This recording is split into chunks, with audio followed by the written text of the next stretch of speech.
When the massive human finally spoke, his voice carried the weight of a truth that would shatter everything the small blue child thought she understood about survival, mercy, and the price of defiance in a world built on cruelty. The words came not as comfort, but as confession, spoken over a fire built from the bones of enemies. And they explained why a man who had shown her nothing but harsh indifference had chosen to keep her alive when every law of this savage planet demanded her death. But that revelation was still days away, beyond rivers of blood and battles that would test whether will alone could overcome the brutal mathematics of superior strength. The clearing on planet Lunix stretched before her like an execution ground, a circle of trampled grass surrounded by thorny forest that seemed to lean inward with malicious intent. 5-year-old Carol stood trembling at the forest's edge, her blue skin slick with sweat and dirt, her small legs barely holding her weight after 3 days of desperate flight through terrain designed to kill the unwary. Behind her, the thorny undergrowth rustled with the sounds of pursuit that had been constant since she had been discovered and marked for cleansing, but now those sounds were growing fainter, as if her hunters had decided she was already as good as dead and not worth the effort of following into this particular stretch of wilderness. The twin suns of Lunix beat down mercilessly from a sky the color of old bruises, turning the open space into a shimmering trap where there was nowhere to hide and no direction that offered safety. From the opposite tree line, Morris emerged like a predator answering a silent summons, his presence filling the clearing with the kind of threat that came not from visible weapons, but from the absolute certainty of violence survived and violence yet to come. 45 years had carved deep lines into his weathered face, and scars crisscrossed his cheeks and forehead like a map of every mistake that had failed to kill him. White lines against skin darkened by endless exposure to the twin suns. His frame was massive, built from muscle layered over bone through decades of brutal labor and harder survival. And in his calloused hands he carried a crude axe fashioned from scavenged metal, lashed to a thick wooden shaft with dried sinew, and wrapped in leather strips cut from something that had once been alive. His eyes, cold and calculating as a winter sky, fixed on the small blue figure swaying in the center of the clearing with the kind of assessment a butcher might give a potential cut of meat. Carol saw him, and her body made the choice her mind could not process, driven by instincts bred into her species over thousands of generations of strict social hierarchy and brutal enforcement of genetic law. She dropped to her knees with enough force that the impact sent jolts of pain through her already bruised legs, pain that she barely registered through the fog of exhaustion and terror. Her small hands pressed flat against the hot earth, fingers splayed wide in the gesture of complete submission, and she bowed her head until her forehead nearly touched the ground. This was the posture she had been taught from her earliest memories, the universal gesture of surrender among her people, the acknowledgement that her life belonged to whoever held superior strength. She waited for the blow that would end her suffering, her breathing shallow and rapid, each inhalation catching in her throat with a sound that was almost a whimper. Morris stopped mid-stride, his boots leaving deep prints in the soft earth, and the axe that had been hanging loose at his side now came up slightly as he studied this unexpected tableau. He stared at the child with an expression that gave away nothing, his jaw working silently as if chewing on thoughts too bitter to swallow. For long moments that stretched like pulled wire, the only sounds in the clearing were the distant cry of some alien bird whose call sounded like breaking glass, and the ragged, terrified breathing of the exhausted girl kneeling before him. His gaze swept past her small trembling form to the forest she had emerged from, taking in the details that told the story of her flight. The broken branch at shoulder height where someone much taller had forced their way through, the disturbed leaves scattered in a pattern that spoke of multiple pursuers, the fresh gouges in the earth where heavy boots or paws had churned up soil in the heat of the chase before turning back toward deeper forest. He spat on the ground beside her, the gesture contemptuous and final, a dismissal that carried more weight than words. Without speaking, without acknowledging her presence beyond that single gesture of disdain, Morris stepped over the kneeling child as if she were no more than a fallen log or a rock in his path, and walked to the nearby stream that cut through one edge of the clearing. Carol remained frozen in her position of submission, head bowed, listening through the roaring in her ears to the sound of water splashing as he washed something from his axe blade. The water ran red for a moment, rust-colored human blood mixing with the clear stream, evidence of whatever Morris had been doing before her arrival had interrupted his solitary existence. He had killed recently and efficiently, and with the kind of calm that spoke of routine rather than rage. And now he cleaned his weapon with methodical care, checking the edge and the bindings that held metal to wood. The twin suns crawled across the bruised sky with agonizing slowness, shadows shifting and lengthening as the day wore on toward evening. Carol did not move from her position of submission, did not dare to shift her weight or ease the growing agony in her knees. Her muscles locked in place, trembling with the effort of maintaining the posture, her mind emptied of everything except the simple calculus of survival. Standing might provoke the death blow she had been waiting for, but kneeling at least meant one more moment of life, one more breath drawn into lungs that burned with the effort. Morris built a small fire using dried grass and wood he had apparently gathered earlier, moving with the efficiency of someone who had performed these tasks thousands of times. He roasted something that smelled like meat, the aroma making Carol's stomach clench with hunger, so intense it was almost painful, and he ate in complete silence.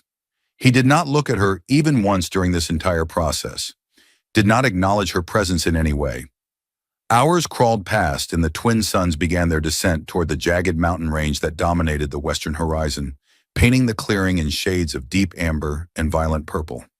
Still, Carol knelt in the dirt, her small body shaking now with exhaustion and the first tremors of approaching shock, because she understood with terrible clarity that this human had decided she was beneath his notice, not worth the effort of killing or helping, simply irrelevant to his existence.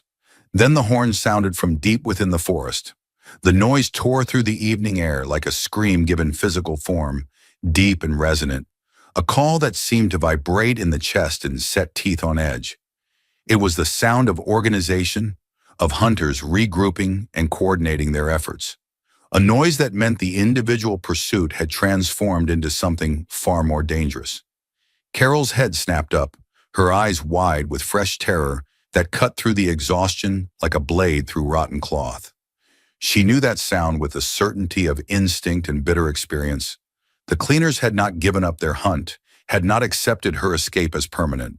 They had regrouped, gathered reinforcements, and now they were coming with numbers and organization, and the absolute certainty that genetic law would be enforced.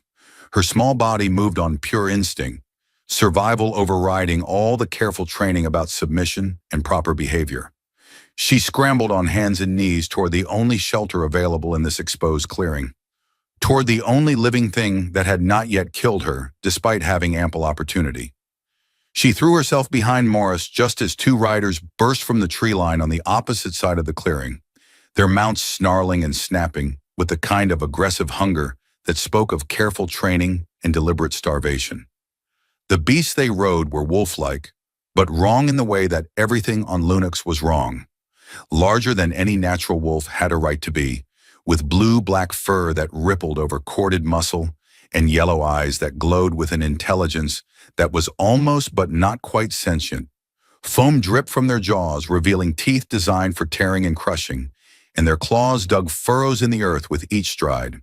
On their backs sat two alien scouts, tall and lean, their blue skins several shades lighter than Carol's and marked with the ritual scars that denoted their status as cleaners, enforcers of genetic purity. They carried bone spears tipped with serrated edges that looked like they had been harvested from some massive predator's jaw, and they pointed these weapons directly at Morris and the small child cowering behind his legs. The lead rider brought his mount to a halt with a sharp command in the clicking, harsh language of Lunax, and the beast obeyed instantly, despite its obvious desire to continue forward and tear into flesh. The rider himself sat tall in his crude saddle, his posture radiating the absolute authority of one who had never been refused, who had never encountered resistance that could not be overcome through superior force and righteous conviction. "Give us the tainted blood," he demanded, his voice carrying clearly across the clearing despite the growing darkness. "She carries the defect, the genetic flaw that pollutes the purity of our people. Her existence is an offense against the natural order. Surrender her to us now and we will leave you in peace, human filth. You have no stake in our laws and no reason to die for broken genetics. Morris rose slowly from his seated position by the fire, unfolding his large frame with the careful deliberation of someone who understood that speed was less important than positioning and that every movement conveyed information to potential enemies. He did not reach for his axe immediately, did not make any gesture that could be interpreted as aggression. He simply stood, his broad shoulders filling the space between the fire and the forest behind him, his scarred face utterly expressionless in the dancing light. The firelight cast shadows that made him look ancient and immovable as the mountains themselves, a force of nature rather than a man. He said nothing in response to the demand, did not acknowledge the threat or the offer of safe passage, did not even glance down at the child pressed against his legs and trembling with the kind of terror that came from knowing exactly what the cleaners would do if they reclaimed her. The lead rider's face twisted in fury at this silent defiance, his features contorting into something ugly and savage that gave lie to all the talk of genetic superiority and natural order. With a shout that was more snarl than words, he kicked his mount forward, the beast lunging across the clearing with frightening speed that turned it into a blur of muscle and teeth and killing intent. The bone spear thrust forward, aimed at Morris's chest with the precision of long training, a killing blow delivered with the confidence of superior strength and the absolute certainty that this aging human would fall like all the others who had dared to resist the will of the cleaners. Morris moved with a speed that seemed to violate the laws of physics for a man of his age and size, his body suddenly somewhere other than where it had been a fraction of a second before.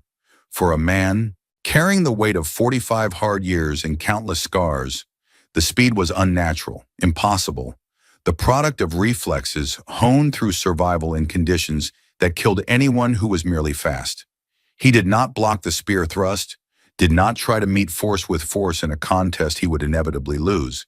Instead, he twisted his entire body sideways with the practiced efficiency of someone who had made this exact movement 1,000 times before. The spear passing so close to his ribs that it tore through his ragged shirt and left a thin red line across his skin. In the same continuous motion, his hand closed around the axe handle that had been leaning against the log beside him, and he pivoted with the weapon already in motion, bringing it around in a devastating arc that had all his body weight and momentum behind it. The blade connected with the beast's front leg just above the massive paw, right where bone was closest to the surface, and ligaments held the joint together, and the sound of impact was sharp and final, like a branch breaking under too much weight. The mount screamed, a noise that was far more human than any animal sound had a right to be, a shriek of pain and surprise that spoke of betrayed expectations and shattered bone. Its front leg folded at an impossible angle and the beast collapsed sideways, its considerable momentum carrying it into a rolling tumble that sent both it and its rider crashing to the ground in a tangle of limbs and fury. The rider tried to leap clear at the last moment, but Morris was already there, moving with that same impossible speed, and the axe came down again, this time on the alien's exposed back between the shoulder blades where the spine was most vulnerable. The blade bit deep with a meaty thunk that seemed to echo across the clearing, punching through skin and muscle to reach the vital column of bone and nerve beneath. The rider's scream cut off abruptly, replaced by a wet, gurgling sound as his lungs filled with blood and his nervous system registered catastrophic damage. Morris wrenched the axe free with a twist that did even more damage to the already devastated tissue and delivered a second blow to the neck, then a third to be absolutely certain, each strike methodical and brutal and completely devoid of hesitation or mercy. He was not fighting in a rage or defending honor. He was simply killing an enemy with the same efficiency he might show when butchering an animal for food, making sure the job was done properly before moving on to the next task. The second rider, who had been hanging back slightly to allow his companion the honor of the kill, hauled hard on his mount's reins with both hands, the leather straps cutting into his palms with the force of his grip. The beast skidded to a halt in a spray of dirt and gravel, its claws throwing up furrows as it fought against its own momentum, and wheeled around with a whine that spoke of confusion and the first stirrings of fear. The Ewan writer stared at the scene before him, his companion's body twitching in its final moments, blood pooling in the dirt and reflecting the firelight.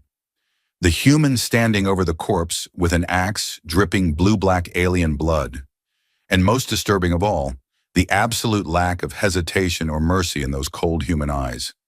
The complete absence of any recognition that he had just killed a superior being. The writer made a decision that would haunt his people for years to come, a choice that violated every principle of genetic superiority and natural dominance that his culture held sacred. He turned his mount and fled, kicking the beast's flanks with desperate urgency, disappearing back into the forest at a full gallop that spoke of panic rather than tactical withdrawal. He abandoned his companion's body, abandoned the mission, abandoned the principles he had been raised to hold above his own life, because something in the human's cold gaze had awakened a primal fear that overwhelmed all training and ideology. Morris watched him go, standing perfectly still beside the corpse like a statue carved from violence and exhaustion, his breathing steady despite the exertion of combat. He remained motionless until the sounds of hoofbeats faded completely into the forest and the evening returned to its normal chorus of insect noise and distant animal calls. Only then, when he was certain the threat had passed and no reinforcements were coming immediately, did he allow himself to move. He wiped the axe blade clean on the dead rider's clothing, taking his time about it, making sure every trace of blood was removed so the metal would not corrode and the edge would remain true. The methodical nature of the task spoke of long practice and hard-learned lessons about maintaining weapons in hostile territory where replacement was impossible. Satisfied that the blade was clean and the binding secure, he turned to where Carol still crouched behind the fire, her small body pressed against the ground, as if she could make herself invisible through sheer force of will. He reached down and grabbed her chin roughly, his calloused fingers hard enough to leave pressure marks on her blue skin, and forced her face up to the firelight. His grip was not gentle, but neither was it cruel, simply functional, the grasp of someone examining an object to determine its properties and potential uses. He studied her features with the same analytical attention he had given to his weapon, taking in her large eyes that were too old for her apparent age, the distinctive ridge along her brow that marked her as different from the mainstream population of Lunix, the way she held herself with a strange combination of terror and stubborn refusal to look away from his examination. The defect they spoke of was genetic, a mutation that appeared once every few generations, seemingly random but persistent despite centuries of efforts to breed it out through selective elimination. Those who carried it were marked from birth and hunted without mercy, their very existence considered an insult to the genetic purity that Lunix society prized above all other virtues. The fact that this child had survived to age 5 spoke of either tremendous luck or someone's deliberate intervention, and either way she was now alone and marked for death. Morris released her face as abruptly as he had grabbed it and reached into a leather pouch at his belt. The material cracked and stained with substances best not examined too closely.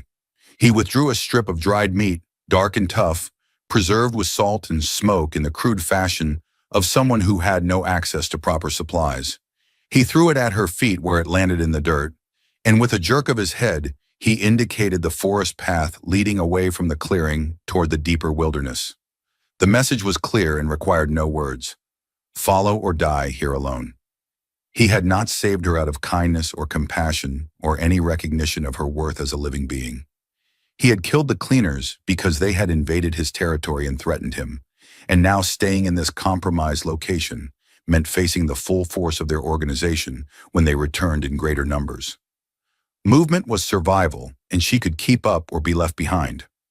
Carol snatched up the meat with hands that shook so badly she nearly dropped it, and scrambled after him as he strode into the darkening forest without looking back to see if she followed. They moved through terrain that seemed specifically designed to kill anything foolish enough to attempt passage, a landscape that took the concept of hostile environment and elevated it to an art form.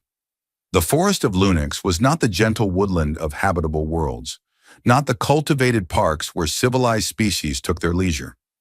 Here the trees grew with trunks covered in razor-sharp thorns the length of adult fingers, each one capable of puncturing deep into flesh and delivering toxins that cause the wounds to fester and refuse to heal. The undergrowth writhed with vines that possessed a disturbing quality of movement, able to constrict around an ankle or wrist and drag down the unwary with strength that seemed impossible for mere plant matter. Morris navigated this nightmare with the confidence of long experience and hard-earned knowledge, his movements economical and precise, never wasting energy on unnecessary actions. But he made no effort to help the child stumbling behind him, no accommodation for her shorter legs or lesser strength. When Carol fell, tripping over a root that seemed to shift position just as she stepped over it, he did not stop walking. When she cried out as thorns tore through the remnants of her clothing and opened long scratches on her arms and legs, he did not look back or offer comfort.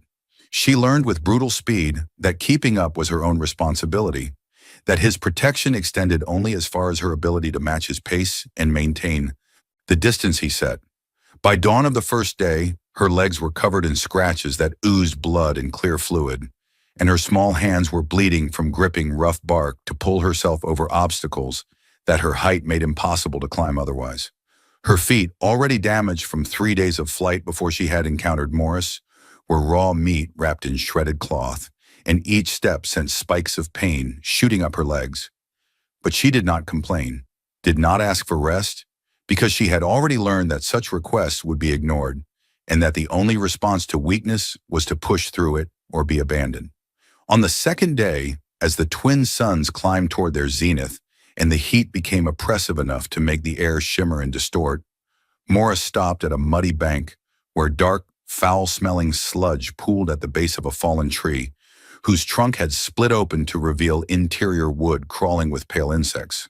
He pointed at the mud, then at Carol, then made a spreading motion with both hands, pantomiming the action of covering oneself. The child stared at him in confusion, her exhausted mind struggling to process what he wanted, until he grabbed a handful of the muck with clear impatience and smeared it across her blue-skinned arm with enough force to nearly knock her over. Understanding dawned with the sudden clarity of revelation. The distinctive color of her skin would be visible for miles in this forest, a beacon to any cleaners who might be tracking them, and the scent would carry even further on the wind to the trained beasts they used for hunting. The mud would hide her, mask her scent, transform her from a clearly visible target into something that might blend with the forest floor and escape notice. Carol hesitated only a moment, her face showing revulsion at the smell and texture of the mud, before plunging her hands into the cold sludge and beginning to cover herself with methodical determination. The smell was gagging, like rotting vegetation mixed with something chemical and sharp that burned the inside of her nose, and the texture was thick and clinging, refusing to spread smoothly, but instead forming clumps that she had to work into her skin. But Morris watched with something that might have been approval in his cold eyes as she coated every visible patch of blue skin, not shying away from the task despite her obvious disgust, working the mud into her hair and across her face until she looked like a small creature made entirely of forest detritus. They entered the swamp on the third day, and if the forest had been hostile, the swamp was actively malevolent in its determination to kill anything that ventured into its territory. Here the ground itself was treacherous in ways that went beyond simple mud or water, with surfaces that looked solid enough to support weight, but gave way into sucking mud capable of dragging down a full-grown man and holding him until he drowned or starved. Strange gases bubbled up from beneath the surface, releasing smells that ranged from merely unpleasant to actively toxic, and the water that pooled in every depression held things that moved with disturbing purpose beneath the murky surface. Morris tested each step before committing his weight, using a long stick he had cut from a relatively solid piece of wood to probe the ground ahead, reading the resistance and consistency of the earth with the practiced skill of someone who had learned these lessons the hard way. Carol mimicked his movements exactly, placing her small feet in the impressions his boots left behind, using a smaller stick to test her own path when she had to deviate from his exact trail. When she stepped wrong despite these precautions and her leg plunged into muck up to the knee, sinking with horrifying speed into earth that seemed to actively pull her down, he did not rush to help her. He simply waited, leaning on his walking stick with the patience of stone, while she struggled and sobbed and eventually wrenched herself loose through her own desperate effort, the mud releasing her leg with an obscene sucking sound. That night, crouched on a small island of relatively dry ground that was barely large enough for both of them to sit without touching the water, Morris handed her a flat stone with one edge naturally sharpened and pointed at the bark of a nearby tree. She looked closer, her eyes adjusting to the dim light, and saw the small holes where insects had burrowed into the soft wood beneath the harder outer bark. Her stomach churned with revulsion at the implication, but hunger was a constant gnawing pain in her belly, worse than the ache in her muscles or the burning of her wounds, and hunger eventually won out over disgust. She used the stone to dig into the soft wood, her small fingers working with increasing efficiency as she learned which holes were likely to contain the fat larvae and which were empty or held only dried husks.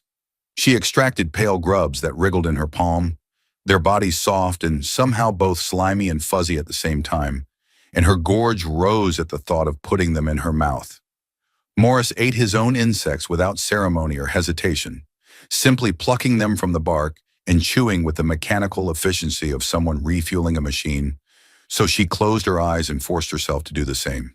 The taste was bitter and wrong, with an aftertaste that lingered unpleasantly, but it was protein, and it was energy, and it was survival. By the fifth day, something fundamental had changed in Carol, a transformation that went deeper than the layers of mud and filth that now covered her completely. The tears that had come so easily in the beginning had stopped entirely, as if her body had decided that crying was a waste of water and energy it could not afford. Her movements became more efficient, less panicked, each action considered and deliberate rather than reactive. When Morris indicated that she should gather certain leaves that he used to treat the infected scratches on his arms, wide leaves with serrated edges that grew near the water's edge, she did so without hesitation, even when it meant wading into water where things with too many legs skittered across the surface and disappeared beneath at her approach. The fear was still there, alive and electric in her chest, a constant companion that colored every moment and every breath. But it no longer controlled her actions or paralyzed her into inaction. It had transformed into something harder and sharper, something that felt less like terror and more like anger, a cold fury at the injustice of being hunted for something she had not chosen and could not change. That anger became a source of strength, a fuel that kept her moving when exhaustion would otherwise have claimed her. During a brief rest, Morris noticed her trying to wrap her feet in strips torn from her already ragged clothing, the fabric barely more than threads held together by dried mud and blood. The soles of her feet were raw, layers of skin rubbed away to expose the tender flesh beneath, and blood mixed with mud to create a dark paste that probably prevented infection as much through sheer toxicity as through any actual medicinal properties. She worked with grim determination to create some kind of protection, her small fingers tying makeshift bandages with knots that were clumsy but functional, and she did not ask for help or pity. He watched her work in silence, his expression unreadable, but something in the set of his shoulders and the angle of his head suggested a barely perceptible shift in how he viewed this small creature who refused to quit, despite having every reason to simply lie down and die. When she finished and looked up to see if they would continue moving, he gave a slight nod that might have been acknowledgement or might have been nothing at all, and then returned his attention to scanning their surroundings for threats. Then he held up a hand for silence, the gesture sharp and immediate, and tilted his head in the posture of someone listening for something specific beneath the ambient noise.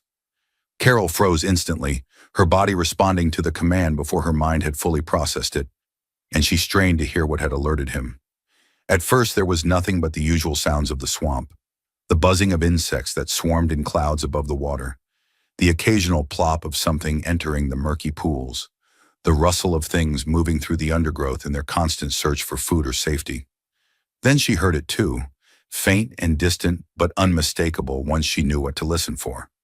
A cry that was high-pitched and rhythmic, repeating at regular intervals that were too precise to be natural. A bird call but artificial, trained, the sound of a creature that had been turned into a tool by patient handlers who understood how to exploit natural behaviors for their own purposes. Morris's Eyes narrowed to slits as he scanned the canopy above them, searching the tangled branches and thick foliage for the source of the sound. There, circling high against the purple-tinged sky, where the twin suns were beginning their descent, was a raptor with distinctive blue-tipped wings that marked it as one of the tracker birds used by the elite hunter teams.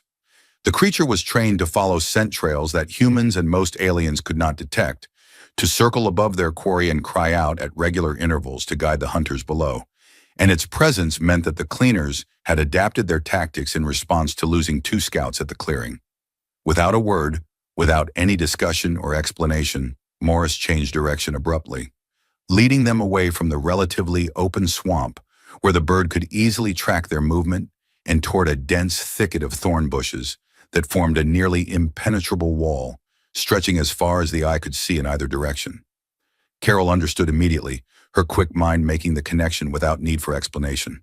Their smaller size, which had been a significant disadvantage in covering ground quickly and dealing with obstacles scaled for beings much larger than her, now became their primary advantage in terrain, where size was a liability rather than an asset. The thorns tore at them with relentless savagery, each point designed by evolution to deter the largest predators that roamed these forests. Morris forced his way through with brutal determination, accepting deep gashes across his arms and face and chest, his larger body breaking through branches and creating gaps that would have been impossible for someone his size to pass through without injury. He was trading blood for progress, accepting wounds that would take weeks to heal properly in exchange for passage through terrain that the tall, lean hunters could not follow without spending hours cutting a path. Carol pressed herself flat and followed in the gaps he created, her smaller size allowing her to slip through spaces that barely existed, breathing in shallow gasps as thorns scraped along her back and caught in her matted hair and tore fresh wounds across skin that was already a patchwork of cuts and bruises. The pain was constant and sharp, a burning sensation that covered her entire body. But she bit down hard on her lip until she tasted blood and kept moving, kept following the massive human who was somehow keeping her alive through sheer stubborn refusal to give up.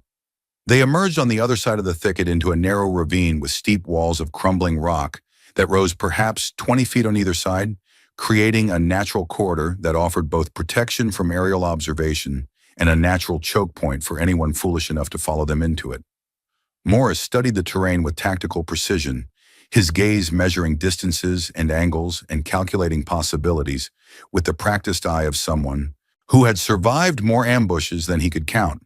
Then he set to work with the kind of focused intensity that suggested this was far from the first time he had prepared a killing ground. Using his axe, he cut down several young trees with trunks as thick as a man's thigh, each swing of the blade precise and economical, wasting no energy on showmanship or unnecessary force. He trimmed them into sharp stakes perhaps 6 feet long, working with swift, efficient strokes that spoke of long practice and muscles that remembered these movements from endless repetition.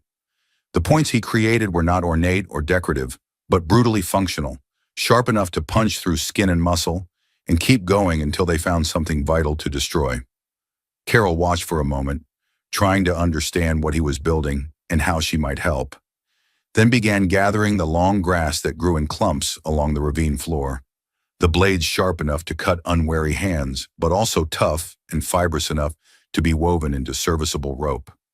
Morris glanced at her work and gave a curt nod that conveyed more approval than 100 words might have, and she felt something warm and unfamiliar kindle in her chest at that small gesture of recognition. He showed her how to weave the grass into rough netting, his scarred fingers moving with surprising dexterity for someone whose hands looked more suited to breaking than creating, over and under in a pattern that seemed simple but required coordination and attention to maintain. She copied his movements, her small hands struggling with the coarse material that cut into her palms and fingers, but improving with each attempt as muscle memory began to form and her coordination adapted to the task. By nightfall, they had created several sections of netting large enough to stretch across the ravine at various points, and Morris had sharpened 24 stakes to wicked points that gleamed dully in the fading light. They set the trap with careful precision that turned the ravine into a death maze for anyone who entered without knowing where the dangers lay hidden.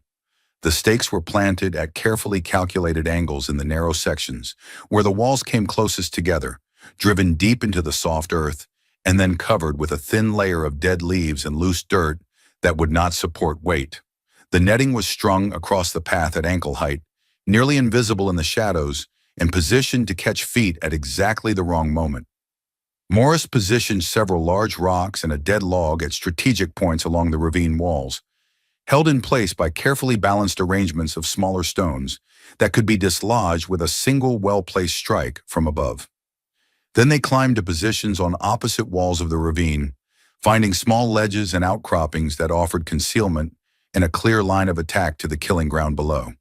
And they waited with the patient stillness of predators who understood.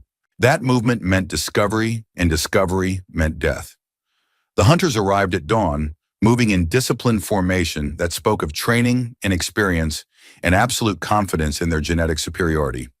There were 4 scouts in the forward party, each carrying weapons and moving with the fluid grace that came from growing up in higher gravity than humans had evolved for, their blue skin marked with the scars and tattoos that denoted rank and kills. They entered the ravine confidently, secure in their superior numbers and certain of their quarry's weakness, discussing in their clicking language how they would present the defective child's body to the Cleaners' Council and what honors they might receive for successfully completing a hunt that had already cost 2 lives. The lead scout, slightly ahead of his companions in his eagerness to claim first blood, stepped squarely on the hidden netting and stumbled as his ankle caught and twisted. Before he could recover his balance or cry out a warning to those behind him, Morris struck the carefully positioned supporting stone at the top of the ravine wall with a precise blow from a throwing rock he had prepared for exactly this purpose. The massive log, easily 3 feet in diameter and 12 feet long, rolled free from its precarious balance and gathered speed as gravity took hold, and it slammed into the tightly grouped scouts with devastating force that turned bones to splinters and organs to pulp. 2 went down immediately, crushed beneath the weight of wood that had to mass several hundred pounds, their bodies broken so completely that death was instantaneous. A third managed to leap aside with impressive reflexes, his warrior training overriding surprise. But his landing spot had been carefully calculated by Morris during the preparation phase, and he came down directly on one of the hidden, sharpened stakes. The point drove up through his thigh, with enough force to continue through his hip joint and into his lower abdomen, emerging from his side in a spray of blue-black blood that painted the ravine wall. The 4th scout, the only one still mobile and uninjured, spun around with weapon raised and eyes searching for the source of the attack. He never saw Morris emerge from the shadows behind him, moving with that same unnatural speed that seemed impossible for his size and age. The axe took him at the base of the skull, where spine met brain, severing the connection and dropping him instantly like a puppet with cut strings. Morris did not pause to admire his work or congratulate himself on the success of the ambush. He moved immediately to each downed enemy in turn, delivering efficient, brutal finishing strikes even to those who were clearly already dead, making absolutely certain that no one would survive to report back or raise an alarm. When he reached the scout impaled on the stake, still writhing and gasping in what had to be unimaginable agony, he drove a spear through the alien's throat without hesitation or ceremony, cutting off the screams and ending the suffering in a single economical motion. Carol watched from her hiding place among the rocks, her small body pressed against stone that was still cool from the night, and she did not look away from the carnage below. She studied every movement Morris made, every strike and every tactical choice, cataloging the information with the desperate focus of someone who understood that her survival depended on learning these lessons. This was education written in blood and death, taught by a professor who would not coddle or comfort, and she was learning that mercy was a luxury neither of them could afford in a world built on genetic purity and the systematic elimination of anyone deemed imperfect. That night, as they made camp in a cave system that Morris apparently knew about from previous explorations, he used a knife heated in their small fire to cauterize a deep gash on his shoulder where the log had clipped him during its descent. The blade glowed red in the firelight, and when he pressed it against his torn flesh, the smell of burning meat filled the confined space and made Carol's stomach turn, But Morris's jaw simply clenched against the pain, his teeth grinding together hard enough to make the muscles in his neck stand out like cables, and he made no sound beyond a slight hiss of indrawn breath. Carol watched the process with wide eyes, seeing the discipline and self-control required to inflict such pain on oneself, to do what was necessary for survival, even when every instinct screamed to stop. When the wound was sealed, a patch of blackened, blistered skin surrounded by angry red inflammation, he thrust the knife into the dirt to cool it and stared into the fire with eyes that seemed to see far beyond the dancing flames and into memories that brought no comfort. After a long silence broken only by the crackling of burning wood and the distant sounds of the forest beyond their cave, Carol gathered her courage and forced words past her dry throat. Her voice was hoarse from disuse and dehydration, her words coming slowly as she shaped sounds she had barely used in days, but she pushed them out despite the fear that speaking might somehow break the fragile arrangement that kept her alive. "Why did you not leave me in the clearing?" Morris did not answer immediately, did not even acknowledge that she had spoken. He continued to stare into the fire, as if the flames held answers to questions he had not asked, his scarred face carved from shadows and orange light. When the silence had stretched so long that Carol thought he would never respond, he finally spoke, his voice rough as gravel scraped over stone, and carrying the weight of years and violence and choices that could not be unmade. "I saw too much," he said, each word coming slowly, as if pulled from deep within. In the central squares of their cities, the places where they gather to celebrate their genetic superiority and their perfect society, they break the bones of children like you. They do it slowly, methodically, joint by joint, starting with the smallest fingers and working their way up to the major limbs. And the crowds gather to watch, hundreds of them, and they applaud each crack like it is beautiful music. Like the screams of dying children are somehow proof of their own genetic worth. He fell silent for a long moment, his massive hands opening and closing into fists that could crush bone, tendons standing out beneath scarred skin. "I was a laborer then, part of the construction crews they allow to work in the lower levels of their cities. Humans are useful for heavy work, you see, for tasks that might damage their own precious genetics with repetitive strain or accidental injury. We are expendable, tolerated as long as we stay in our place and do not question the natural order of genetic hierarchy." His voice took on a harder edge, something that might have been bitter laughter without any trace of actual humor. "I watched them bring out a girl one day, maybe 6 years old, with the same ridge on her brow that marks you as defective. She was screaming for her mother, begging in that way that children do when they cannot comprehend why the world has turned against them. And the executioner was working with professional efficiency, using a tool designed specifically for breaking bones cleanly without damaging the surrounding tissue too badly, because they want the process to last as long as possible." Morris's jaw worked silently for a moment, grinding teeth together as if chewing on the memory. "I watched for perhaps 5 minutes, maybe less. I watched them break her fingers one at a time while she screamed, and I watched the crowd cheer each crack, and I watched her mother held back by guards while she tried to reach her daughter. And I could not watch anymore. Something in me, some part that I thought had died years before in this place, simply refused to allow it to continue." He laughed again, that same sound completely devoid of mirth or joy. "I stepped forward from the work crew. I crossed the barrier that separates the laborers from the citizens. I grabbed the executioner's arm as he was reaching for the girl's wrist, and I looked him in his genetically superior eyes and I told him no. Just that one word. No."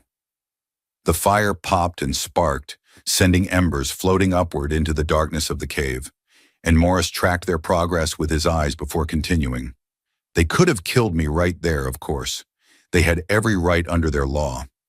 I had touched a citizen without permission, interfered with a legal execution, violated every rule that governed the interaction between the inferior and the superior. But they did not kill me.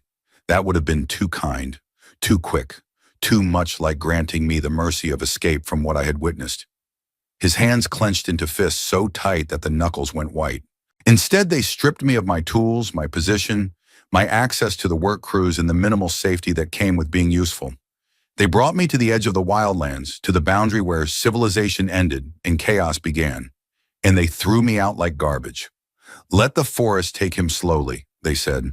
Let him rot with his misplaced compassion and his defective sense of mercy. Let him learn that genetic law is not merely tradition, but the fundamental truth of existence. He looked at Carol then, really looked at her for the first time since they had met, and she saw something in his eyes that was not quite kindness, but was perhaps understanding, perhaps recognition of something shared.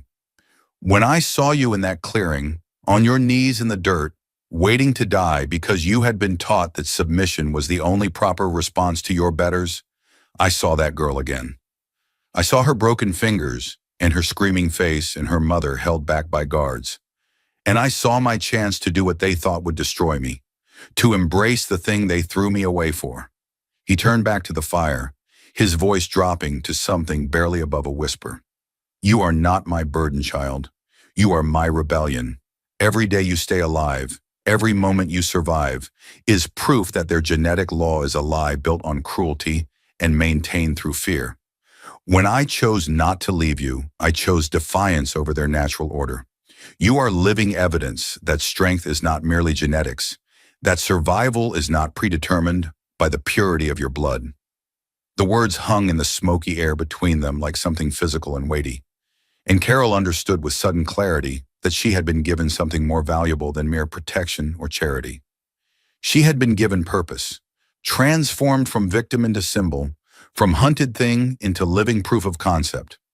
She was not being saved out of pity or compassion. She was a weapon, a tool of rebellion, a living challenge to everything the cleaners believed about genetic superiority and the right to exterminate those deemed imperfect.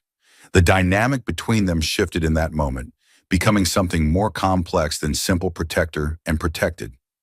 Morris began to teach her with deliberate focus and intensity, showing her the vulnerable points on the bodies of her own kind, with the clinical precision of someone who had studied anatomy through the practical application of violence. He traced lines in the dirt with a stick, marking the areas where the distinctive blue skin was thinnest and vital vessels ran closest to the surface, vulnerable to even relatively weak strikes if delivered with precision. Under the arms, he explained, his voice taking on the tone of a veteran instructor passing on hard-won knowledge, where the major arteries feed the limbs. A cut here will bleed faster than they can staunch it, and they will weaken within minutes. The soft spot at the base of the throat, protected only by skin and thin muscle, where a precise strike can collapse the airway and leave them choking on their own blood. The nerve clusters along the spine, particularly in the lower back, where they connect to the legs, where sufficient pressure can cause temporary or permanent paralysis. He made her practice strikes against a section of dead tree trunk that he had marked with charcoal to indicate the key target points, correcting her stance and the angle of her small wrist with patient repetition.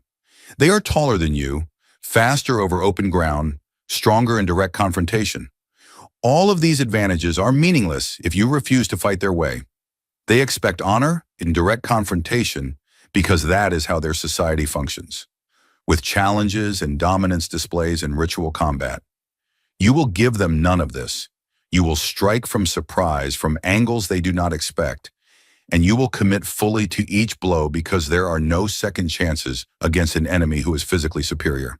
Carol absorbed every lesson with fierce concentration that went beyond mere survival instinct.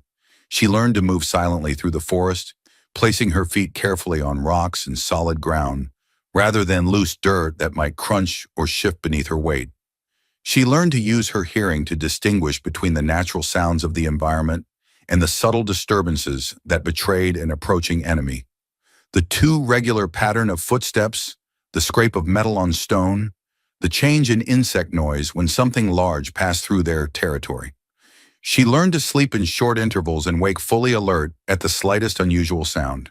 A skill that Morris insisted was perhaps the single most important difference between those who survived and those who died in hostile territory. In civilized places, he told her, people sleep deeply because they trust in walls and locks and guards to protect them. In the wild, deep sleep is death delayed. You must learn to rest while remaining aware, to let your body recover while your mind stays partially engaged with your surroundings. They spent more than a week camped in the cave system, during which Morris crafted weapons more suitable to Carol's size and strength, using materials scavenged from the forest and the bodies of their previous kills. A small knife from a piece of sharpened bone taken from one of the scouts, light enough for her to wield effectively without the weight throwing off her balance. A short spear with a fire-hardened wooden point, sized for her reach and grip, the shaft smoothed carefully to prevent splinters. He showed her how to throw stones with accuracy, how to aim for the eyes and throat and other soft targets, how to create momentary distraction that could mean the difference between escape and capture. "Your people worship strength above all other qualities," Morris told her one evening, as they sat by the fire maintaining their weapons with the care that such tools demanded. "They believe the strong have the natural right to rule, and the weak have the duty to serve or be eliminated. This belief makes them predictable in ways they do not recognize. It means they will always try to overpower you directly, to prove their superiority through obvious displays of strength. They will not expect cunning, patience, or calculated cruelty. These are weapons they have forgotten in their arrogance, tools they have discarded as beneath their genetic dignity." He ran a whetstone along the edge of his axe blade with steady, rhythmic strokes that sang in the confined space. "They see themselves as predators, apex hunters who have earned their place through genetic superiority. But they have been predators for so long, so secure in their dominance, that they have forgotten what it means to be prey. They have forgotten the desperation that drives the hunted, the willingness to do anything for one more breath, one more moment of life. This forgetting will be their weakness and your strength." The lessons proved their value sooner than either of them expected, arriving in the form of a test that would determine whether Carol had truly learned or merely memorized. On the morning of their 11th day together, as they were moving along the bank of a turbulent river, swollen with recent rains, a massive figure stepped out from behind a boulder that was easily twice the height of a man and blocked their path with the confidence of absolute power. The cleaner's warlord stood at least 7 feet tall, possibly closer to 8, his blue skin so dark it was almost black, with an undertone of deep purple that spoke of genetic lines kept pure for generations. His body was covered in a complex latticework of ritual scars that marked him as a champion of uncounted battles, each line representing a kill or a victory or a challenge met and overcome. He wore armor fashioned from the bones of defeated enemies, both alien and animal, plates and sections strapped together with sinew and leather to create flexible protection that would turn aside most blades while still allowing freedom of movement. In his massive hands, he carried a war club that had to weigh 40 pounds or more, studded with razor-sharp teeth salvaged from some enormous predator's jaw, each tooth the length of a finger and serrated along both edges. His eyes, cold and yellow like a reptile's, or possibly like certain hunting birds, fixed on Morris with the absolute confidence of a predator facing lesser prey. The certainty of someone who had never lost a fight and could not imagine circumstances under which he might. When he spoke, his voice was deep and resonant, carrying easily over the sound of the rushing river, and his command of human speech was better than most of his kind, suggesting education and deliberate study of the inferior races. "The human who forgets his place," the warlord said, his accent heavy, but his words clear and chosen for maximum impact. "The failure who thinks he can steal what belongs to the clean blood, who imagines he can interfere with genetic law and escape consequences. Today you learn the price of your interference. Today you learn that compassion is weakness and weakness is death." Morris did not waste breath on words or threats or attempts at negotiation. He knew with absolute certainty that this fight could not be avoided through talking, that the warlord had come here for blood and would accept nothing less than complete victory. He shifted his weight subtly, bringing his axe to a ready position with practiced economy of movement, and began to circle to his left, moving with the careful footwork of someone who understood that positioning could matter as much as strength or speed. The warlord mirrored his movement with impressive grace for someone of his size, both warriors evaluating each other with the practiced eye of experienced fighters who understood that the first exchange would set the tone for everything that followed. They moved in a slowly tightening circle, feet finding purchase on the rocky ground without conscious thought, weapons held ready but not committed, each waiting for the other to make the first move and reveal information about speed and style and preferred tactics. Then they clashed with sudden, explosive violence that went from stillness to full combat in the space between heartbeats. The warlord's first strike was a powerful overhead swing designed to crush Morris's skull and end the fight immediately, the kind of opening move that relied on superior strength and reach to overwhelm an opponent before they could mount an effective defense. The club came down with enough force to crack stone, whistling through the air with a sound like tearing cloth, aimed at a point that would be impossible to dodge without superior speed. Morris blocked with the axe handle held horizontally above his head, wood and metal meeting bone-studded club, in an impact that sent shockwaves up his arms and made his teeth click together painfully. The force of the blow drove him back several steps, his boots skidding on loose gravel and nearly losing purchase on the slick rock near the river's edge.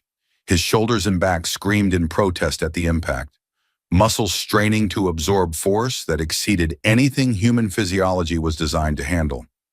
He felt something tear in his shoulder, felt the hot flash of pain that meant muscle damage, but he kept his grip on the axe and immediately countered with a low sweep aimed at the warlord's knees, trying to destabilize and create openings in the armor's coverage. The warlord jumped back with impressive agility for his size, his feet leaving the ground and carrying him clear of the swing with room to spare, and landed in a ready stance that suggested formal training in combat techniques. He pressed forward immediately, not allowing Morris time to recover or reset, delivering a series of powerful strikes that came from different angles and forced the human to give ground steadily, each block sending fresh spikes of pain through his already damaged shoulder. Carol scrambled away from the fighting, her small body moving with the instinctive terror of prey caught near battling predators, and her back pressed against a large rock that was warm from the twin suns beating down. Her hand gripped the small bone knife Morris had made for her, gripped it so tightly that her knuckles ached and her palm would carry impressions of the carved handle for hours afterward. She watched with wide eyes as the two combatants traded blows, the sound of their weapons meeting echoing across the river valley and sending flocks of birds into panicked flight from nearby trees. Morris fought with skill and brutal efficiency, born from decades of survival in conditions that killed anyone who made mistakes. But the disparity in raw power was impossible to overcome through technique alone. The warlord was younger by at least 15 years, possibly 20, with all the advantages that came with being in the prime of life and possessing the natural superiority of his species-enhanced physiology. When his club connected with Morris's ribs on the left side, having slipped past a block that was a fraction of a second too slow, the sound of bones cracking was audible even over the roar of the river rushing past mere feet away. Morris gasped as air rushed from his lungs in an involuntary exhalation, his diaphragm spasming from the impact. But he did not fall or drop his weapon. Instead, he brought his axe around in a desperate counterattack that relied more on momentum than strength, aiming for the warlord's exposed side where the bone armor had gaps to allow movement. The warlord deflected the strike almost contemptuously, his own weapon moving with practiced ease to knock the axe aside and send another punishing blow toward Morris's head. Another exchange, another brutal impact that sent fresh waves of pain through already damaged tissue. This time the club caught Morris's shoulder, the same one he had cauterized days before, and he felt something important break inside, felt his arm suddenly lose strength and coordination. The axe slipped from fingers that could no longer maintain their grip, clattering to the stones and sliding toward the river's edge. And Morris was suddenly fighting one-handed against an opponent who showed no signs of fatigue or damage. The warlord pressed his advantage with the ruthless efficiency of someone who had won this kind of fight hundreds of times before, driving the injured human back step by step until Morris's legs hit a fallen log and he went down hard. He landed on his back with enough force to drive the air from his lungs a second time, his head bouncing off stone and sending stars exploding across his vision. And suddenly the sky was blocked out by the warlord's massive form standing over him like a mountain made of muscle and bone and absolute certainty. The warlord raised his club for the killing blow, the teeth catching sunlight and gleaming with a promise of torn flesh and shattered bone. His face showed triumph and satisfaction and the deep vindication of having cosmic principles confirmed through violence. This was how the universe was supposed to work, how nature had intended things to be. The strong dominating the weak, the genetically pure destroying the tainted, the natural order maintained through the application of overwhelming force. Your defiance ends here, failure, the warlord intoned, his voice carrying the weight of religious conviction and absolute certainty in the righteousness of his actions. You had your chance to accept your place, to understand that some laws cannot be broken by mere will or foolish compassion. And the broken child dies next, as she should have died at birth, as genetic law demands she die to preserve the purity of our people. Morris, vision blurring from pain and lack of oxygen and probably a concussion from how hard his head had hit the stone, saw the club beginning its descent in what seemed like slow motion. He was out of position with his back against the ground, out of weapons with his axe beyond reach, out of strength with his body battered beyond the point where will alone could compensate for damaged muscle and broken bone. This was how it ended, in the dirt beside a nameless river on a planet that had never been his home, killed by an enemy who represented everything he had learned to hate about genetic purity and natural law.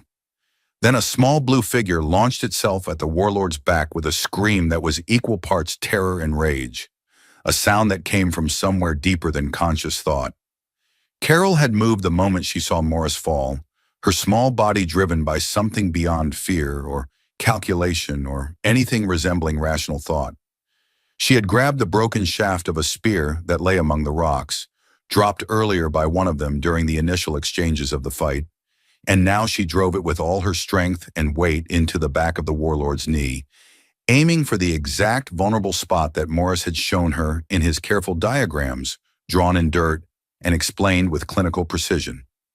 The improvised weapon punched through the gap in the bone armor where the knee joint required flexibility, through skin that was slightly thinner than elsewhere on the body, and found the vulnerable tendon that Morris had described.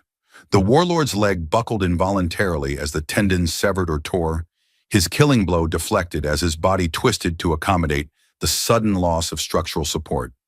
He roared in pain and surprise and outrage that something so small and weak and genetically inferior would dare to attack him, one massive hand reaching back to swat away this impossible insect that had forgotten its place in the natural order.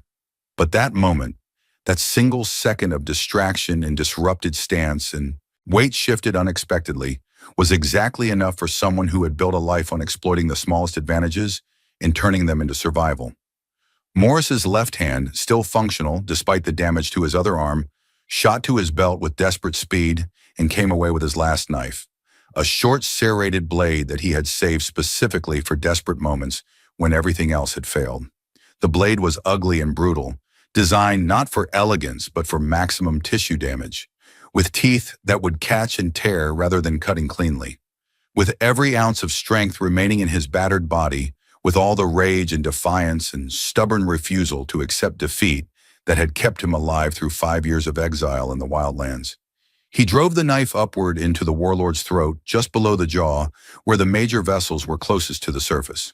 The blade punched through skin and muscle and found the vital arteries and veins that fed the brain with oxygen-rich blood, and Morris twisted it savagely, feeling the hot gush of blood over his hand as the vessels tore and separated.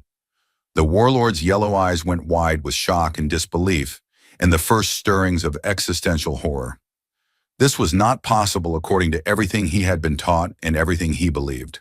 The inferior could not defeat the superior. The laws of genetics and natural selection did not allow for such outcomes.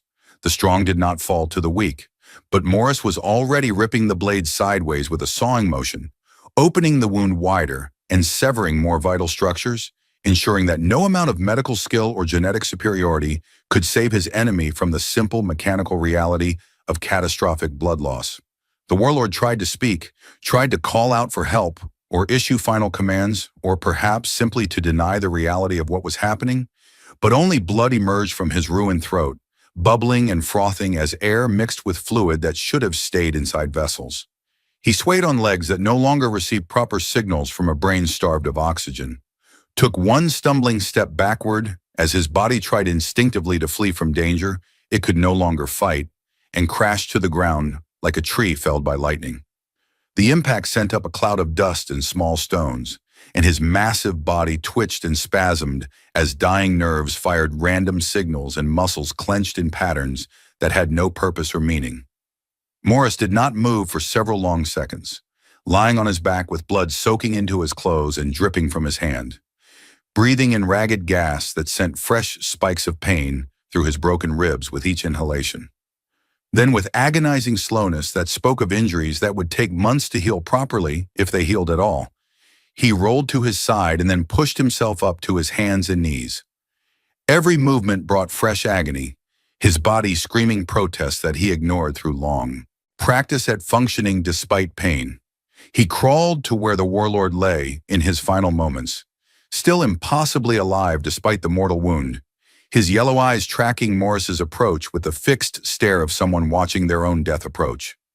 Morris positioned himself where the dying alien could see him clearly, and looked directly into those fading eyes with an expression that held no triumph or satisfaction, only grim acknowledgement of what survival sometimes required. "Weakness," Morris rasped, his voice thick with pain and the copper taste of blood in his mouth from where he had bitten his tongue during the fall, "is not the body. Weakness is not genetics or size or strength. Weakness is the absence of will, the failure to do what must be done regardless of cost. You had every physical advantage, every benefit that genetics could provide, and you still died because you believed your own mythology about superiority." He pulled the knife free from the warlord's throat with a wet sound that made Carol turn her head away and drove it in again with mechanical precision, aiming for the brainstem this time to end any possibility of survival. And again, until the twitching stopped completely, and the great warrior of the clean blood lay utterly still, his yellow eyes fixed and empty, his blood soaking into the rocky ground and flowing in thin streams toward the river. Only then did Morris allow himself to collapse, rolling onto his back and staring up at the alien sky with its wrong color and its twin suns that hurt to look at directly. His broken ribs screamed with each breath. Blood continued to flow from multiple wounds that needed immediate treatment, and his shoulder felt like someone had driven spikes through the joint and was twisting them with malicious intent. But he was alive and the warlord was dead, and that simple fact was worth whatever price his body would extract in the days and weeks to come. Carol stood frozen several feet away, the broken spear still clutched in her trembling hands with a grip that had locked in place and refused to release. She was covered in mud and blood, most of it not her own, layers upon layers of filth and violence that had transformed her from a small child into something that looked more like a creature made of the forest itself. She looked down at the massive corpse of the warlord, this champion who had been spoken of with reverence and fear, whose name carried weight and whose presence demanded submission, and she felt no trace of a 5-year-old's innocence or horror at what had happened.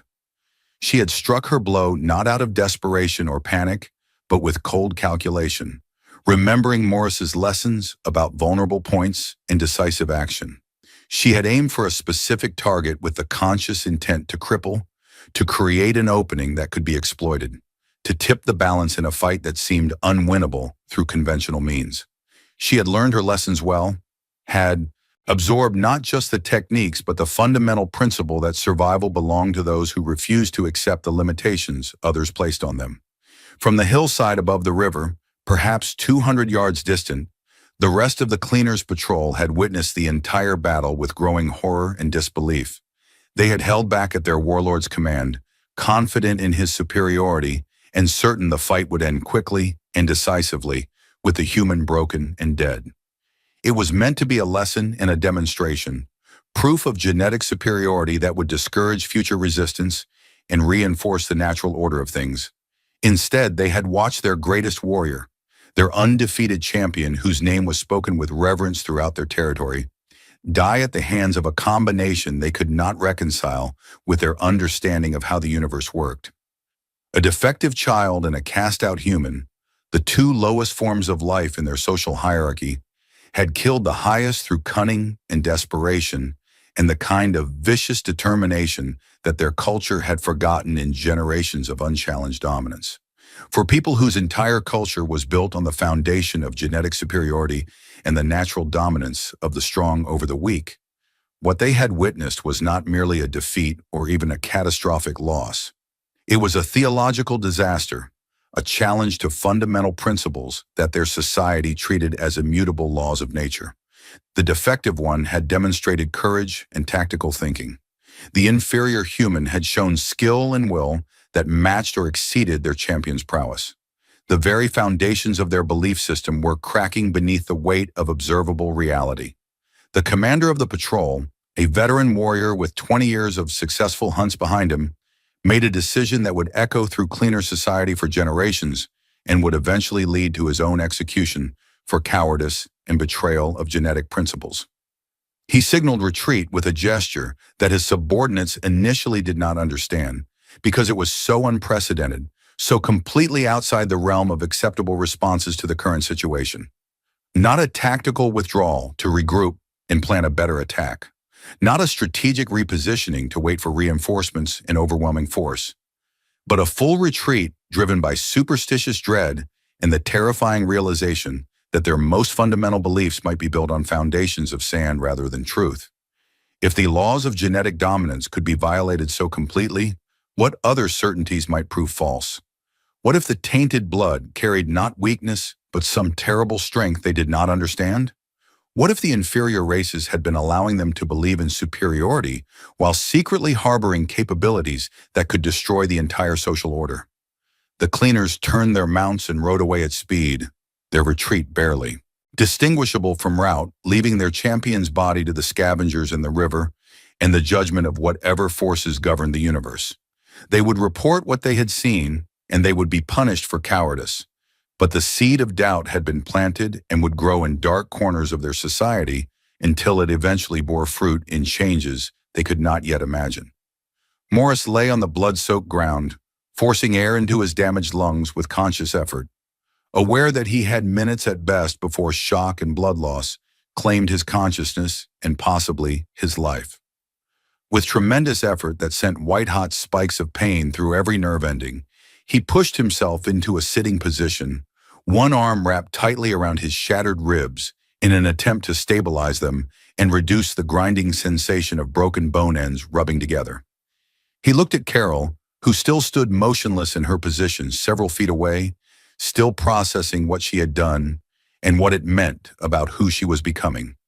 Slowly moving like a man 3 times his age, though he was barely into what should have been middle age for a human with access to proper medical care, Morris reached down with his functional hand and worked free the warlord's personal weapon. A bone dagger hung from a braided cord around the dead alien's neck, positioned so it would rest against his chest as a symbol of status and power. The blade was beautifully crafted despite its primitive materials, carved from a single piece of some creature's thigh bone, and honed to an edge that looked sharp enough to split hairs, and the handle was wrapped in supple leather made from some predator's hide and etched with symbols that probably represented kills or victories.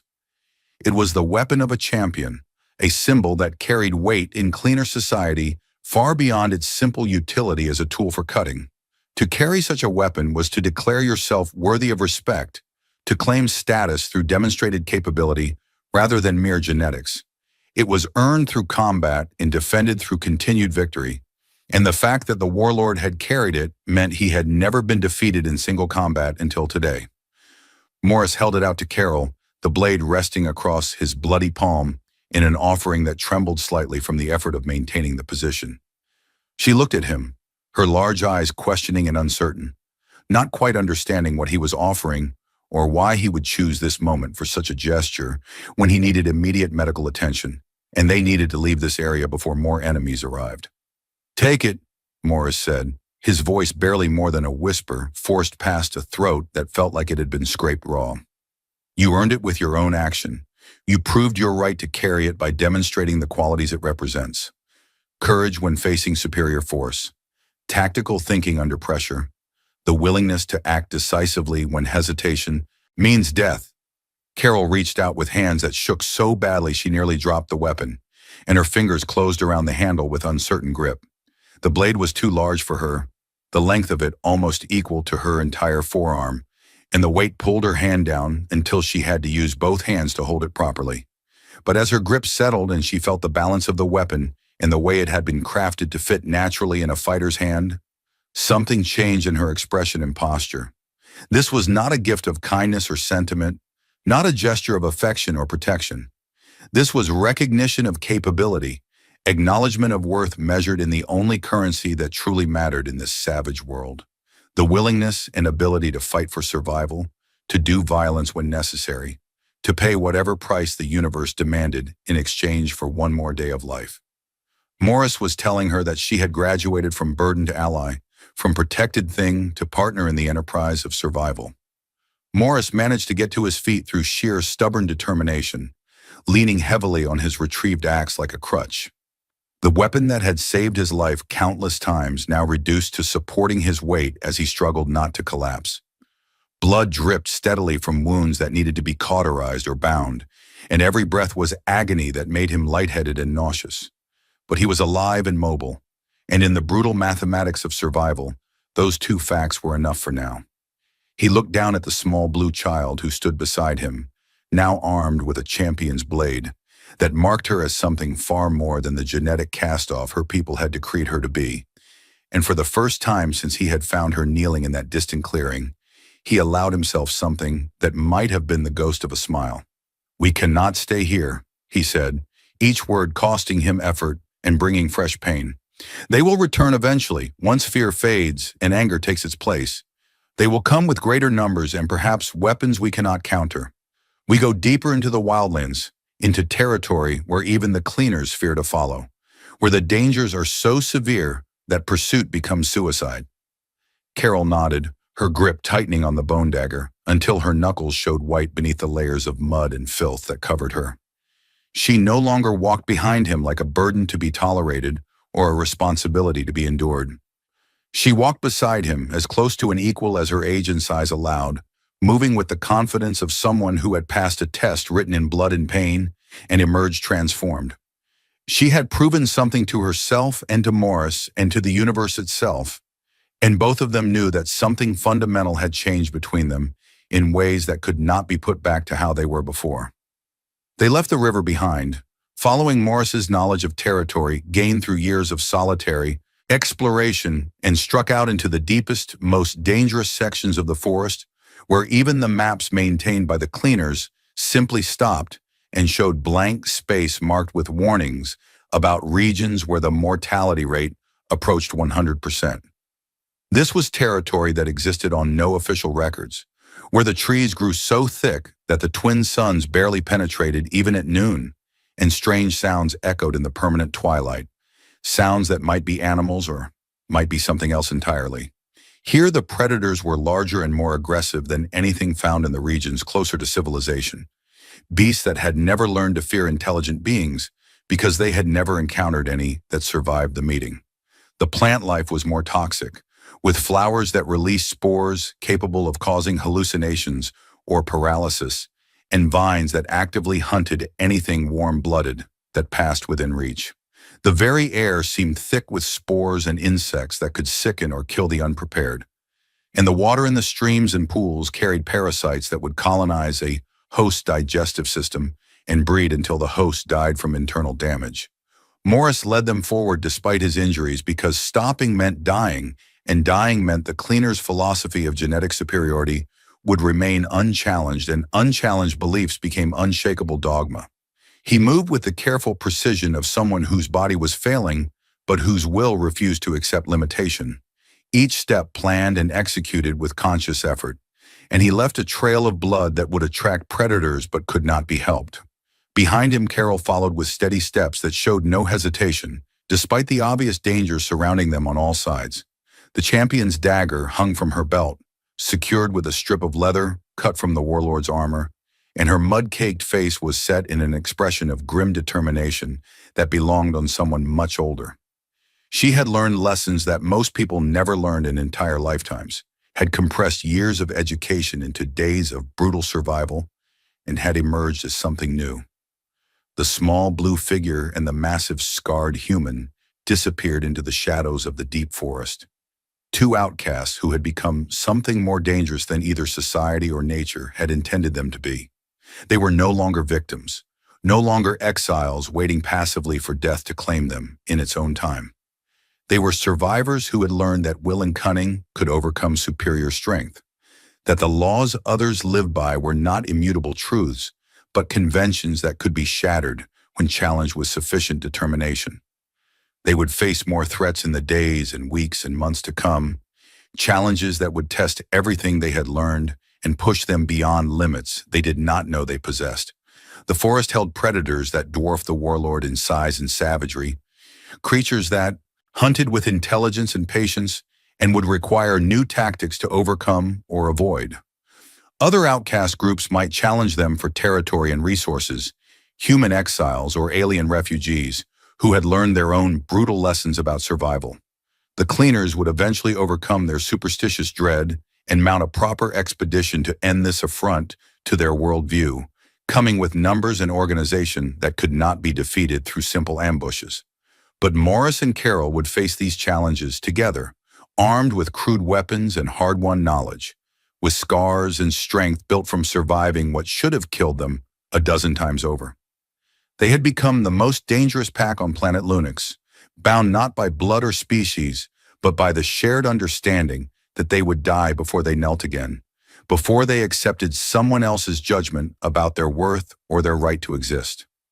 The forest swallowed them completely, the thick canopy closing overhead and reducing the twin suns to occasional patches of dim light that barely penetrated the layers of leaves and branches. And somewhere in those deep shadows where civilized people feared to tread, where even the cleaners marked their maps with warnings and educated their children about the dangers of straying too far from approved territories, a human and a child who was never supposed to survive built a small fire and sharpened their weapons and prepared for whatever came next. They lived by their own laws now, wrote their own rules in the ancient language of survival that predated all concepts of genetic purity and social order by millions of years. They had found something that neither the advanced civilization of Lunox nor the cruel wilderness could take from them: the recognition that their lives belonged to them alone, earned and defended through will and violence, and the absolute refusal to accept someone else's judgment of their value or their right to continued existence. The twin suns set behind the jagged mountains that formed the western boundary of known territory, and darkness claimed the forest as it did every night, bringing with it the sounds of nocturnal predators beginning their hunts and prey species, seeking shelter in whatever safe places they could find. But in a small clearing, hidden deep within the thorns and shadows, protected by terrain too difficult for casual intrusion, a fire burned bright against the darkness, and two figures sat beside it. They were alive against all odds and all reasonable expectations, breathing and thinking and planning, because they had refused to accept the roles that genetics and society had assigned to them. They were ready for whatever the savage world would throw at them next, whether that came in the form of natural predators or organized hunts or simple starvation and exposure. They had learned to endure, and endurance was perhaps the most powerful weapon of all. Morris bound his wounds with strips torn from the warlord's armor, the leather soaked in blood but still functional enough to serve as bandages. Carol gathered water from a stream Morris declared safe enough to drink, using techniques he had taught her to filter out the worst of the parasites and contaminants. They worked together in companionable silence, each focused on their tasks. Two beings from different species who had found common cause in the simple act of refusing to die when the universe seemed determined they should. When the work was done and the fire was built up to ward off the worst of the night's chill, they sat together and shared the meager food they had managed to gather: strips of dried meat and bitter roots and water that tasted of minerals and strange chemicals, but would keep them alive another day. They did not speak of the future or make plans beyond the immediate needs of survival. They simply existed in the present moment, grateful for the warmth of the fire and the fact that they were still breathing. Somewhere far away, in the cities of polished stone, where the cleaners maintained their society of genetic purity and rigid hierarchy, debates were beginning about what to do regarding the human who would not die and the defective child who should never have survived. Reports had been filed and councils had been convened, And slowly, the machinery of organized society was turning its attention toward the problem represented by two outcasts living in defiance of natural law. But that would come later, and Morris and Carol had learned to focus on the immediate rather than the distant. For now, they had fire and shelter in each other, and that was enough. They had survived another day in a world that wanted them dead, and they would wake tomorrow and do it again, and they would continue doing so for as long as their will held out, and their bodies refused to fail completely.